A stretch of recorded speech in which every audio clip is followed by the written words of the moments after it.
नमस्कार साथियों, मैं सरोज आप सभी का अपने चैनल सरस्वती कृपा में बहुत बहुत स्वागत करती हूँ। कारक विभक्ति। कारक विभक्ति में हम विभक्ति में द्वितीय विभक्ति पढ़ रहे थे। कल की वीडियो में हमने जिस सूत्र की बात की थी अकथितम चा, दो सूत्र समझाए थे आपको। एक तो तथा युक्तम चा अनिप्सितमम करम, तो वो पूरा हो गया था हमारा तथा युक्तम चा अनिप्सितम। इसके बाद हमने अगला सूत्र बताया था अकथितम चा, जो पूरा नहीं हो पाया था। उसके लिए आज देखते हैं अकथितम चा क्या है। अकथितम चा सूत्र ही अपने आप में कह रहा है अकथित, ना कहना। जो अकथित है, जो नहीं कहा गया है, चा और उसकी भी कर्म संज्ञा होती है। जो अकथित कारक है उसकी भी कर्म संज्ञा होती है। और अकथित किससे है, मतलब कहा किससे नहीं गया है, तो उसकी वृत्ति आती है अपादान आदि विशेषय। अपादान आदि विशेषय अविवक्षित कारकम कर्म संज्ञक स्यात्, यानी अपादान आदि विशेष कारकों के द्वारा जो अविवक्षित हो जाता है, जो अकथित हो जाता है, उसकी कर्म संज्ञा होती है। कि वहां पे कारक हमारा अपादान है, करण है, कभी अधिकरण है, कभी संप्रदान है, लेकिन जो वक्ता है, जो कहने वाला है, उसकी इच्छा उसे अपादान आदि कहने की नहीं है। वो उसको कर्म कहना चाहता है वो विशेष रूप से अपादान है या वो करण है या संप्रदान है, लेकिन कहने वाला है, जो वक्ता है, वो उसको अपादान आदि कहना नहीं चाह रहा है। जब वो उसको नहीं कहना चाह रहा है तो वो अकथित हो गया। वक्ता के द्वारा अपादान है लेकिन अपादान नहीं कहा गया है, तो वो हमारा कैसा हो गया, अकथित हो गया। अकथित हो गया है, जहाँ पे जो कारक था, जो विशेष कारक था, वो अकथित हो गया। वक्ता उसको कर्म कहना चाह रहा है, तो पहले तो उसका नाम रखना पड़ेगा कर्म, तभी तो कर्म कहोगे। मानो हम किसी को बुला रहे हैं तो उसके नाम से ही तो बुलाएंगे, पहले उसका कोई नाम रख लिया तभी तो बुला रहे नाम लेके। ऐसे इसमें कि वो है अपादान, लेकिन हमें वो अपादान अच्छा नहीं लग रहा है, हम अपादान कहना नहीं चाह रहे, तो उसका नाम हमने कर्म रख लिया है। उसके लिए हम सूत्र लगाते हैं अकथितम चा। अकथितम चा से उसकी कर्म संज्ञा हो जाती है। जब कर्म संज्ञा हो जाती है तो उसमें विभक्ति द्वितीय हो जाती है। ये तो आपको पता ही, जिसकी कर्म संज्ञा हो जाती है उसमें द्वितीय विभक्ति रहती है। सूत्र हमारा द्वितीय का वही रहेगा, कर्मणि द्वितीय। अकथितम चा सूत्र से उसकी कर्म संज्ञा हो जाएगी, कर्मणि द्वितीय से उसमें द्वितीय विभक्ति का प्रयोग हो जाता है। इसके लिए अलग से हमारी जो द्विकर्मक धातुएं हैं उनमें इस सूत्र का प्रयोग होता है। जो द्विकर्मक धातु, द्विकर्मक धातु यानी धातु एक ही है लेकिन उसके कर्म दो हो जाते हैं। एक ही धातु दो कर्म में प्रयोग हो जाती है तो वो द्विकर्मक हो जाती है। कि वाक्य में जो धातु प्रयोग की गई है, उस धातु का जो क्रियापद प्रयोग किया गया उसके साथ दो कर्म प्रयोग किए जाते हैं, तो धातु हमारी द्विकर्मक हो जाती है। उस द्विकर्मक धातु का जो प्रधान कर्म होता है उसकी कर्तृयुक्तम कर्म से कर्म संज्ञा होती है, और उसका जो गौड़ कर्म होता है उसकी अकितम चा से कर्म संज्ञा होती है। क्योंकि वो मतलब विशेष रूप से कर्म होता ही नहीं है, वो विशेष रूप में अपना अपादान या कर्ण आदि का अर्थ निकलता है वहां से, लेकिन वक्ता को उसको अपादान या कर्ण कहने की विवेच्छा यानी इच्छा नहीं होती है, तो उसको कर्म कहना चाहता है, तो अकितम चा से उसकी कर्म संज्ञा करके उसमें द्वितीय का प्रयोग करता है। अब हमारी सूत्र कौन सा था गौड़ संज्ञा करने वाला, अकथितम चा। अकथितम, अकथितम चा। एक कल आपने देखा था अकथितम चा क्या कहता है कि जो कारक अकथित है, जो उपादान है लेकिन हमने उसको अकथित कर दिया, हम उसको नहीं कहना चाह रहे हैं, उसकी एक कर्म संज्ञा करता है। और एक कर्म संज्ञा कहाँ करता है, तो हमने उसके लिए बताया द्विकर्मक धातुओं में इसका प्रयोग होता है। तो द्विकर्मक धातुएं कौन सी होती हैं, द्विकर्मक धातुओं के लिए एक वार्तिक प्रयोग किया गया है, उसमें 16 धातुओं का प्रयोग होता है। उसमें आता है हमारा दुहि, याच, पच, दंड, रुधि, प्रचि, ची, बिरु, सास, जी, मत, मुसाम। फिर कर्म युक्त सयात, कर्म युक्त शयात, अकितम तथा सयाम, नी, हिरी, क्रस, बहाम। तो अगर आता है द्वयादि नाम, द्वादशा नाम, कि ऊपर वार्तिक की जो पहली लाइन है उसमें 12 धातुओं का प्रयोग किया जाता है, दो से शुरू होती है, इसलिए कहते हैं द्वयादि नाम, द्वादशा नाम। फिर नीकृस महाम, चतुराणाम, कि इसमें 4 धातु हो जाती हैं और प्रथम पंक्ति में हमारी 12 धातु हैं। तो कुल द्विकर्मक धातुओं कितनी हो गई है, 16। कुल 16 द्विकर्मक धातुओं में जो गौड़ कर्म होता है उसकी कर्म संज्ञा अकितम चा से होती है, और जो उन धातुओं का प्रधान कर्म होता है उसकी कर्तृयुक्तम कर्म से कर्म संज्ञा होती है। अब दोनों में द्वितीय का प्रयोग करते हैं तो उसमें आती है कर्मण द्वितीय। सूत्र का प्रयोग होता है कर्मण द्वितीय। कर्मण द्वितीय से इसमें द्वितीय व्यक्ति का प्रयोग हो जाता है। उसके लिए हम देखते हैं कि सूत्र हमारा आता है इसके लिए कट्टम चा का धातुओं का। तो 16 धातुएं कौन सी होती हैं? दोही, याच, यहाँ पे हम वार्तिक लिख रहे हैं आपका दोही, याच, पच।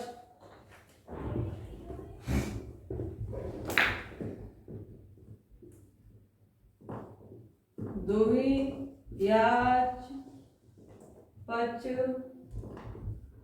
दंड, रूधि, रूधि प्रच्छी, रूधि प्रच्छी, ची, ची, ब्रू, सास, शासु, शासु जी और मथ मुसाम, मथ मुसाम। अब इसमें हमारी 12 धातुओं का प्रयोग हुआ है यहाँ पे। दुही, याच, पच, दंड, रूधि, प्रच्छी, ची, ब्रू, सास, जी, मथ और मुस। 12 धातुएं आ रही। 1 2 3 4 5 6 7 8 9 10 11 12। तो प्रथम पंक्ति में सूत्र की हमारी 12 धातुएं आ जाती हैं और तभी कहते हैं दुहे आदि नाम द्वादशा नाम, कि दुहे आदि के अंतर्गत द्वादशा नाम यानी 12 धातुओं का प्रयोग होता है। इसके फिर बाद आता है हमारा कर्म युक, कर्म युक शयात, कर्म युक शयात अकथित,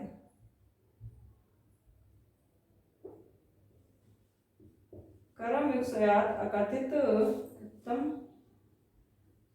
अकथित तथा शयात, तथा शयानी, तथा शयातनी, हिरी, क्रस, वहम।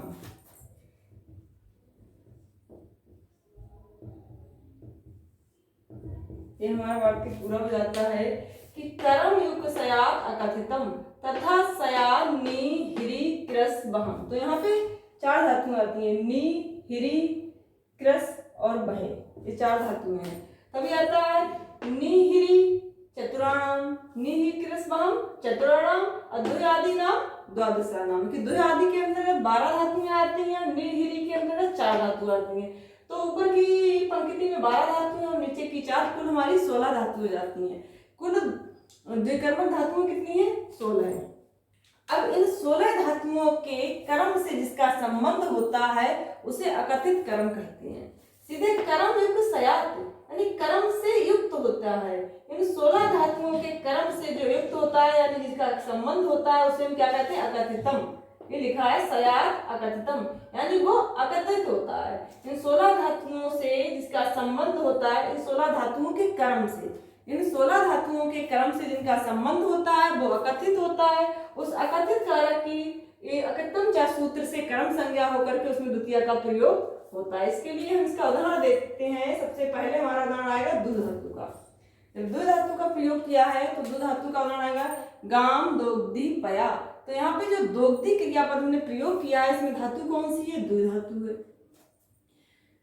दोग्धी क्रियापद में दूध धातु है। दूध धातु कैसी है? द्विकर्मक है। तो इसमें हमें उदाहरण में 2 कर्म भी दिखाने पड़ेंगे। तो क्या? गाम, दोग्धी, पया। तो गाम गाय से, दोग्धी दूता है क्या? पया दूध को। तो यहाँ पे एक तो हमारी गाम कर्म हो गई है और एक कर्म हो गया पया, यानी कर्ता प्राप्त किससे करना चाह रहा है? कर्ता प्राप्त करना चाह रहा है पया को, दूध को प्राप्त करना चाह रहा है। तो कर्ता का जो प्रधान कर्म है वो क्या हो गया? दुग्ध को प्राप्त करना।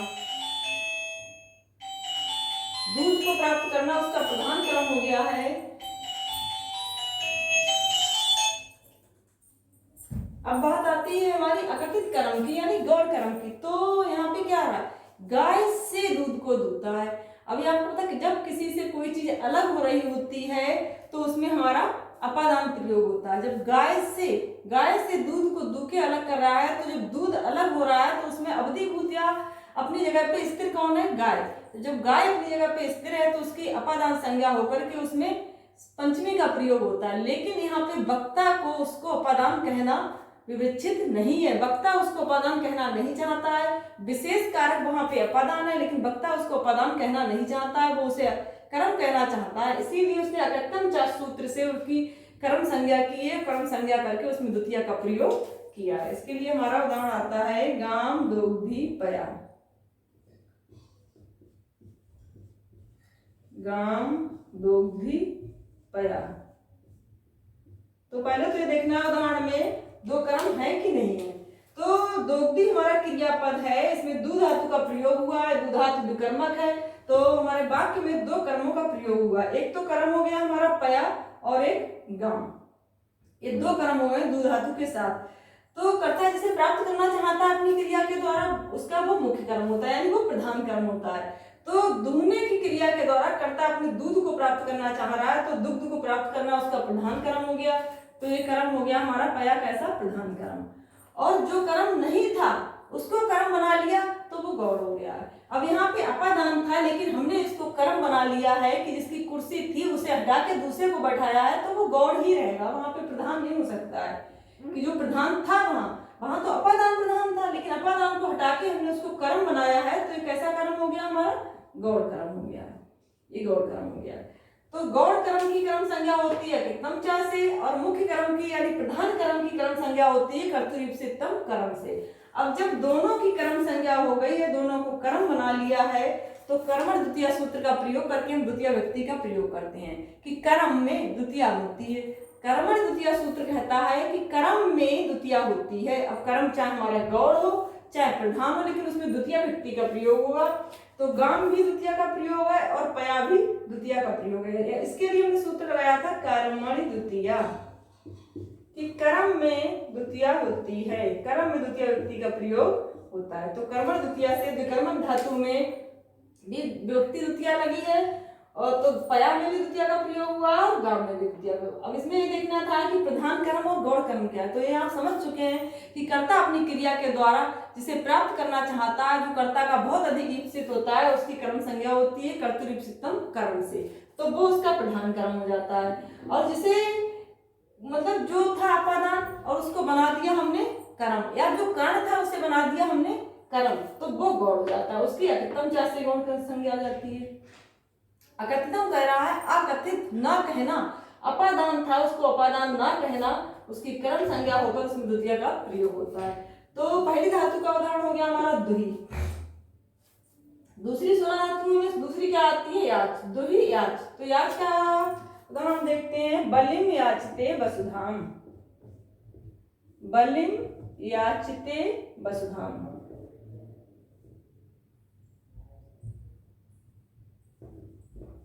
वसुधाम, बलि याचते वसुधाम, बलि से पृथ्वी को मांगता है, बलि से पृथ्वी को मांगता है। अब जिससे पृथ्वी को मांग लिया गया है, उसकी चीज उससे ले ली गई है, तो वो उससे तो अलग हो गई है। जब अलग कोई चीज होती है, अलग होने में जो अपनी जगह पे स्थिर रहता है उसकी अपादान संज्ञा होती है। अब बलि से पृथ्वी मांग ली है, तो वो भाग पृथ्वी का हमारे पास आ गया, उसके पास नहीं रहा है, तो पृथ्वी उससे अलग हो रही है वहां से, और बलि तो अपनी जगह पे ही अटल है, स्थिर है अपनी जगह पे, तो उसकी अपादान संज्ञा होकर उसमें पंचमी का प्रयोग होता है। लेकिन यहाँ पे क्या बात आती है कि जो वक्ता है उसको वहां पे अपादान कहना इप्सित नहीं है, उसके द्वारा वो अपादान विविच्छित नहीं है। वहां पे अपादान अविच्छित हो जाता है, और विविच्छित क्या हो जाता है कर्म, कर्ता के द्वारा वक्ता के द्वारा वहां पे कर्म विविच्छित हो जाता है, और अपादान कारक जो है वो हमारा अविच्छित हो जाता है। तो इसकी वृत्ति आती है कि अपादान आदि विशेष है, अपादान आदि विशेष है अविच्छित कारकम कर्म संज्ञक सयात, कि अपादान आदि कारकों के द्वारा जो अपादान आदि विशेष कारक है उनके द्वारा जो अविच्छित कारक हो जाता है वो हमारा अकत्तम चा से गौड़ कर्म बन जाता है, उसकी कर्म संज्ञा हो जाती है। तो बलि से जब पृथ्वी मांगी गई है, तो बलि तो हमारा हो रहा था अपादान, लेकिन हमने इसको अकत्तम चा से बना लिया है कर्म, और द्वितीय का प्रयोग किया है। और कर्ता का इप्सित पदार्थ क्या है वसुधाम, पृथ्वी को मांगना। तो पृथ्वी तो वैसे ही पहले से ही प्रधान कर्म थी, तो ये तो हमारा हो गया है प्रधान कर्म, और ये हो गया है गौड़ कर्म। क्योंकि ये कर्म नहीं था, इसे कर्म बनाया गया है, तो ये गौड़ कर्म हो गया, और ये तो उसका प्रधान कर्म था ही कि जो याचक है वो बलि से पृथ्वी को मांग रहा है, प्राप्त करना चाह रहा है, तो जो चीज वो प्राप्त करना चाह रहा है अपनी क्रिया के द्वारा, वही उसका इप्सित पदार्थ हो गया है। इप्सित की कर्म संज्ञा होती है, कर्ता का जो इप्सित होता है उसकी कर्म संज्ञा होती है। तो वसुधा की कर्म संज्ञा होकर उसमें द्वितीय का प्रयोग किया। वसुधा प्रातिपदिक की क्रम संज्ञा होकर उसमें जब द्वितीय का प्रयोग किया है तो रूप बना है वसुधाम। ऐसी बलि की क्रम संज्ञा होकर उसमें द्वितीय का प्रयोग हो गया तब बना हमारा बलिम। तो दोनों की क्रम संज्ञा होकर के इनमें द्वितीय का प्रयोग किया गया है कर्मण द्वितीय से। कर्मण द्वितीय सूत्र से दोनों में द्वितीय का प्रयोग किया गया है। ऐसे ही हमारी आगे की 16 धातुओं में हर जगह यही प्रयोग होगा। जैसे पच धातु आता है तो क्या है, तंडुलान ओदनम पचति, तंडुल से ओदन को पकाता है, तंडुल से भात को पकाता है। तो तंडुल से, तो तंडुल क्या है, वहां पे कर्ण है, तंडुल से तो कर्ण था लेकिन कर्ण को कर्म बना लिया गया है तो तंडुलान द्वितीय का प्रयोग हो गया है। अब क्या पकाता है, ओदन पकाता है, तंडुलान ओदनम पचति। तो जो पचति क्रिया है, पचति क्रिया में पच धातु जो है वो हमारी द्विकर्मक है। तो द्विकर्म यहाँ पे एक तो तंडुल हो गया है और एक ओदन हो गया। ओदन हमारा प्रधान कर्म है और तंडुल हमारा गौड़ कर्म है, लेकिन गौड़ कर्म की भी कर्म संज्ञा होकर के उसमें भी द्वितीय का प्रयोग हुआ है और ओदन में भी। इसके बाद आता है दंड, कि किसी को दंड दिया है, दंड धातु भी हमारी द्विकर्मक है। जब दंड धातु द्विकर्मक है तो यहाँ भी वाक्य में 2 कर्मों का प्रयोग होगा। देवदत्तम सतम दंडेत या गर्गान सतम दंडेत, गर्गों को 100 रुपए का दंड देता है। तो दंडेत में दंड धातु के कारण यहाँ भी वाक्य में 2 कर्मों का प्रयोग हुआ है, एक तो गर्गान और दूसरा सतम। तो सतम प्रधान कर्म हो गया है, सत प्रधान कर्म है और दंड वो गर्ग हमारे कैसे हो गए, गौड़ कर्म हो गए। लेकिन दोनों की कर्म संज्ञा होकर द्वितीय का प्रयोग हुआ है। गर्ग की कर्म संज्ञा हुई है अकृतम चा से और सतम की कर्म संज्ञा हो गई है कर्तरीप्सितम कर्म से। इसके बाद आता है हमारा रुधि, रुधि, ये भी रुध धातु भी हमारी द्विकर्मक है तो इससे क्रियापद बनाएंगे रुड़द्धि।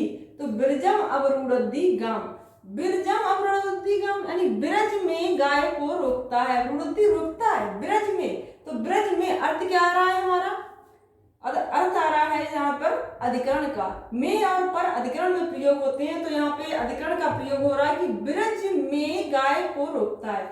तो गाय को रोकना है तो उसका प्रधान कर्म हो गया, लेकिन यहाँ जो अधिकरण है बात आ रही है अधिकरण कारक की, लेकिन उसको बना लिया गया है कर्म। तो उसमें भी एकदम चा से कर्म संज्ञा करके उसको गौड़ कर्म बनाकर उसमें भी द्वितीय का प्रयोग हुआ है। और वैसे यहाँ पे सप्तमी का बोध होना चाहिए, जब ब्रज में रोकता है तो अधिकरण संज्ञा होकर उसमें सप्तमी का प्रयोग होता है तो ब्रजे प्रयोग होता है, लेकिन हम प्रयोग करते हैं बिरजम अवरुड़द्धि गाम। बात आ रही है द्वितीय की बिरजम और आ रहा है में हिंदी में अर्थ। तो ये भी देखा जाता है अकत्तम चा से जो कर्म संज्ञा होती है वो अर्थ आश्रित होती है, अर्थ के आश्रित होती है कि जैसा अर्थ निकल रहा है, अगर पंचमी का अर्थ निकल रहा है या सप्तमी का अर्थ निकल रहा है या कर्ण का तृतीय का अर्थ निकल रहा है। अकत्तम चा से जो कर्म संज्ञा होती है वो कैसी होती है, अर्थ आश्रित, कि बाकी का जो अर्थ है उसी के आधार पर उसकी संज्ञा होती है। तो रुधि का देख लिया प्रच्छी, प्रच्छ धातु भी हमारी द्विकर्मक है। तो यहाँ पे आता है माणवकम पंथानम प्रच्छति, बालक से मार्ग पूछता है। तो बालक से सहायता ले रहा है मार्ग पूछने में, तो वहां पे भी हमारा कर्ण आ रहा है, लेकिन हमने प्रयोग किया माणवकम, द्वितीय का प्रयोग किया, वो था कर्ण लेकिन उसको बना दिया है कर्म, तो भी गौड़ कर्म हो गया, उसमें भी द्वितीय का प्रयोग हो गया। अब पूछने वाले का मुख्य कर्म क्या है, मार्ग को पूछना, तो मार्ग तो हमारा मुख्य कर्म हो गया है, उसमें तो द्वितीय का प्रयोग होगा ही। इसके बाद आता है ची, ची से क्रियापद बनाएंगे चिनोती। तो वृक्षम अब चिनोती फलान, वृक्ष से फलों को चुनता है। अब कोई व्यक्ति वृक्ष से यदि फलों को चुन रहा है तो वृक्ष से तो फल अलग हो रहे हैं। मान लीजिए वृक्ष से फल या फूल हमने कुछ भी चुना है तो वो तो वहां से अलग हो गया, लेकिन वृक्ष तो अपनी जगह पे स्थिर है, वृक्ष तो यहाँ से नहीं अलग हुआ, वो अपनी जगह पे स्थिर है। हमने फूल या फल को अलग कर लिया है, तो जो अपनी जगह पे स्थिर है इसके कौन सा अपादान संज्ञा होती है, अपादान संज्ञा होकर के उसमें पंचमी का प्रयोग होता है। तो यहाँ पे पंचमी का प्रयोग ना करके हमने हमारा वक्ता का उसको अपादान कहना इप्सित नहीं है, वो उसको कर्म कहना इप्सित है, तो वो उसकी कर्म संज्ञा करके एकदम चा से द्वितीय का प्रयोग करता है कि वृक्षम अब चिनोती फलान। वैसे क्या वृक्ष से फल चुनता है तो वृक्षात आता है, लेकिन हमने बनाया वृक्षम कि हमने उसका नाम कर्म रख लिया, फिर हमने द्वितीय का प्रयोग किया वृक्षम अब चिनोती फलान। तो ची धातु हमारी द्विकर्मक है, बाकी में 2 कर्मों का प्रयोग हुआ है और द्विकर्मक धातु यहाँ प्रयोग हो जाती है। तो अक्तम चा से गौड़ कर्म की कर्म संज्ञा करके हम जो हमारा कारक है उसे हटा करके हम द्वितीय का ही प्रयोग करते हैं। अब ब्रू है, ब्रू और सास से ब्रूते कहता है, शास्त्री उपदेश देता है, एक ही आता है। तो यहाँ पे भी आता है माणवकम धर्मम ब्रूते, बालक से धर्म को कहता है या बालक के लिए धर्म का उपदेश देता है। शास्त्री शासक उपदेश देता है, बालक के लिए धर्म का उपदेश देता है। तो बालक के लिए धर्म का उपदेश दे रहा है, तो बालक क्या हो गया, जब किसी को कोई चीज दी जाती है तो वो क्या होता है संप्रदान। लेकिन हमने प्रयोग किया क्या है, माणवकम धर्मम ब्रूते शास्ति बा, कि माणवकम धर्मम ब्रूते या माणवकम धर्मम शास्ति। बालक को धर्म का उपदेश देता है, बालक के लिए धर्म का उपदेश दे रहा है, तो वो हमारा हो रहा है संप्रदान, लेकिन हमने उसे बना लिया है कर्म, और माणवकम में गौड़ कर्म बना के उसमें द्वितीय का प्रयोग किया है। इसके बाद आता है जी, सासु जी, तो जी जयति, इससे क्रियापद बनाएंगे, जी धातु से जयत, ये भी द्विकर्मक धातु है हमारी जी, तो हम जयत क्रियापद बनाएंगे तो क्या आता है, सतम जयति देवदत्तम, देवदत्त से 100 रुपए को जीतता है, तो देवदत्त से 100 रुपए जीत कर ले लिए जाएंगे, तो देवदत्त से 100 रुपए अलग हो जाते हैं, और जो देवदत्त अपनी जगह पे स्थिर है उसकी अपदान संज्ञा होकर के उसमें पंचमी का प्रयोग होना चाहिए था, लेकिन हमने उसमें किया देवदत्तम सतम जयति, ना कि देवदत्तात। देवदत्तात का नाम हमें इप्सित नहीं है, तो हमने उसको देवदत्तम कहा है, क्योंकि हमने द्वितीय का प्रयोग किया, हमने उसको कर्म बना लिया, उसे अपदान हटा करके हमने उसको कर्म बना लिया और द्वितीय का प्रयोग किया। ऐसी मथनाति, सुधाम क्षीर निधि मथनाति, सुधाम क्षीर निधि मथनाति, क्षीर निधि समुद्र से अमृत को मथता है, समुद्र से अमृत को मथता है, तो समुद्र से अमृत को अलग कर रहा है मत करके, तो वो उपादान था, लेकिन हमने उसको भी कर्म बना लिया है। अब मुसाम, मुस धातु चुराने अर्थ में, मुषणात चुराता है, तो मुस धातु से हम क्रियापद बनाते हैं, मुषणात की चुराता है, तो क्या है, रमेशम सतम मुषणाते, रमेश से 100 रुपए चुराता है। अब रमेश से 100 रुपए ले रहा है, तो रमेश से वो रुपए भी अलग हो रहे हैं, रमेश अपनी जगह पे स्थिर है, तो वो भी उपादान है, लेकिन वहां भी हम रमेशम करते हैं, रमेशम सतम मुषणाते, रमेश से 100 रुपए चुरा, अर्थ आ रहा है से, लेकिन प्रयोग किया जा रहा है को का, सतम, सतम तो हमारा मुख्य कर्म है, लेकिन रमेशम जो हमारा अपादान है उसे कर्म बना लिया गया, रमेशात का प्रयोग ना करके वहां रमेशम का प्रयोग किया जा रहा है। इसके बाद आता है हमारा नी, हिरी, कृस, भय, 4 धातु है, तो नी से क्रियापद बनेगा नयति, हिरी से बनेगा हरति, और कृस से बनेगा करसत, भय से बनेगा भयत, और सबका अर्थ ये नयति ले जाता है, हरति हरण करता है, करसत खींचता है, भय धातु से वहत ढोता है, तो ग्राम अजाम नयत, इसका प्रयोग कर सकते हैं, ग्राम अजाम नयत, ग्राम अजाम हरति, ग्राम अजाम करसत, या ग्राम अजाम बहति, तो इनमें से कोई सा क्रियापद प्रयोग करें, लेकिन गांव में बकरी को ले जाता है, जब गांव में बकरी को ले जा रहा है तो गांव में अधिकरण हो रहा है, लेकिन हमने उसको बनाया ग्रामम, हमने द्वितीय का प्रयोग किया है उसकी कर्म संज्ञा करके, अक्तम चा सूत्र से हमने उसकी कर्म संज्ञा करके वहां भी द्वितीय का प्रयोग किया है, और बकरी को ले जाना तो उसका मुख्य कर्म है, तो अजाम तो मुख्य कर्म है, तो प्रधान कर्म है, उसमें तो द्वितीय का प्रयोग हो ही रहा था। अजाम की हमने कर्तृप्सितम कर्म से कर्म संज्ञा करके उसमें कर्म द्वितीय से द्वितीय का प्रयोग किया था, लेकिन ग्रामम में हमने अधिकतम चा से उसकी कर्म संज्ञा करके गौड़ कर्म बना करके उसमें भी हमने द्वितीय का प्रयोग किया है, कर्मण द्वितीय से। तो 16 धातुएं होती है हमारी द्विकर्म की, द्वे याच पच दंड रुदि प्रचि ची विरुसास जी मत मुसाम, कर्म विषयात अकत्तम, कर्म विषयात अकत्तम तथा सयान निहिरी कृष्णा, कि इन 16 धातुओं के कर्म से जिसका संबंध होता है वो अकथित कहा जाता है, उस अकथित कारक की भी कर्म संज्ञा होकर अकत्तम चा से उसमें भी द्वितीय का प्रयोग होता है। तो इन 2 कर्मक धातुओं में 2 कर्म होते हैं, एक गौड़ कर्म और एक प्रधान कर्म। तो ये देखना था कि गौड़ कर्म में द्वितीय का प्रयोग होता है और प्रधान कर्म में भी द्वितीय का प्रयोग होता है, तो द्वितीय का प्रयोग एक ही सूत्र से दोनों में हो रहा है, कर्मण द्वितीय से, लेकिन दोनों की कर्म संज्ञा अलग अलग सूत्रों से होती है। गौड़ कर्म की कर्म संज्ञा होती है अकत्तम चा सूत्र से, और प्रधान कर्म की कर्म संज्ञा होती है कर्तृप्सितम कर्म से। तो आज हमने 16 धातुओं का प्रयोग देखा है, इसके बाद आगे की बात करेंगे अगली वीडियो में। आज यहीं पे समाप्त करते हैं। यदि आप सभी को मेरा वीडियो पसंद आया हो तो लाइक करें और चैनल को सब्सक्राइब करें।